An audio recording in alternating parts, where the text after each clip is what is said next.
Friends welcome my channel. இன்றைக்கி நம்ம கொத்தவரங்காய் வச்சு ஒரு துவையல் பண்ணலாம்.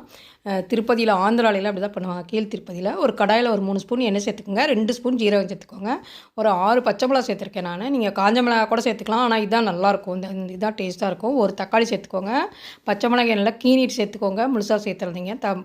தக்காளி நல்லா வதங்கினதுக்கப்புறம் ஒரு 1/4 கிலோ கொத்தரங்காயில் பாதி சேருங்க. தேவையான உப்பு பெருங்காய்க்கு ஒரு சின்ன நெல்லிக்காய் அளவு புளி சேர்த்து நல்லா வதக்கிக்கோங்க. ஒரு 150 கிராம் கொத்தரங்காய் சேர்த்துருக்கேன் நான். கட் பண்ணிவிட்டு கழுவிட்டு இப்போ நல்லா வதங்கிடுச்சுன்னா இது வேகிறதுக்கு ஒரு 1/4 டம்ளர் தண்ணி சேர்த்துக்கோங்க. தண்ணி சேர்த்து மூடி வச்சுருங்க. இது ஆறுனதுக்கப்புறம் மிக்ஸி ஜாரில் சேர்த்து அரைக்கலாம். சூப்பரான கொத்தவரங்காய் துவையல் ரெடி ஆயிடும். சூடான சாதத்தில் பசஞ்சு சாப்பிட சூப்பராக இருக்கும். ரசம் சாதத்துக்கு தொட்டுக்க நல்லாயிருக்கும்.